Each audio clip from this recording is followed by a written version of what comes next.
bago pa makilala bilang isang mahusay na rapper. Ay sino nga ba si Gio Ong sa tunay na buhay? Tara, samahan niyo ako at ating pag-usapan ang kanyang mga pinagdaanan bago sumikat at maabot ang yaman na meron siya ngayon. Pupunahin mo tila parang may mali bro, nandiyan ka di pa pare para sa pag-asenso. Si Don Angelo Ong o mas kilala bilang Gio Ong ay ipinanganak sa Puerto Princesa, Palawan. Ang kanyang ina ay si Elsa Ong at ang kanyang ama ay si Angelito Ong. Subalit, sanggol pa lamang ang ating bida nang maulila ito sa kanyang ama dahil sa isang hindi inaasahang pangyayari. Binaril ang kanyang ama ng mismong kapatid na lalaki ng kanyang ina. Lumaki ang ating bida kasama ang dalawang nakakatandang kapatid na lalaki. Ito'y sina Gerald Ong at Archie Ong. Nang ibang bansa ang kanilang ina, subalit hindi pa rin ito naging sapat upang tugunan ng kanilang mga pangangailangan. Ayon pa nga sa ating bida ay dumating pa sila sa punto na asin at asukal na lamang ang kanilang inuulam. Sa kanilang magkakapatid, ang kuya niyang si Gerald ang lagi niya nakakasama. Ito rin ang nag-impluwensya sa kanya sa hip-hop dahil sa mahilig daw ito makinig ng mga rap music. Sa kapatid ko, kasi sound trip niya lagi hip-hop, so lagi siyang rap. Madalas siyang isama ng kanyang kuya sa kanilang tambayan na kung saan ay pinagpipristal ito.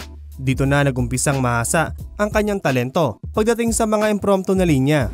Sa edad ng 14 o 15 ay nakipagsapalaran ng ating bida sa Maynila dahil ayon sa kanya ay mas marami ang pwedeng pagkakitaan doon kesa sa kanilang lugar.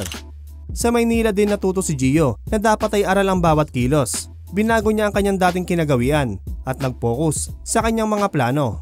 2013, nang unang sumabak sa sunugan na rap battle ang ating bida na kung saan ang kanyang nakalaban ay si John Skill. Subalit hindi siya pinalad na manalo sa laban na ito. 5-0 panalo John Skill!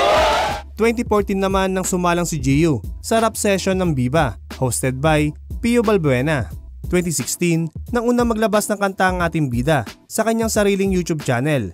Ito'y pinamagatang Sigurado Sa'yo featuring Curse One. At ang ginamit na instrumento ay mula sa sikat na producer na si J.A. Beats.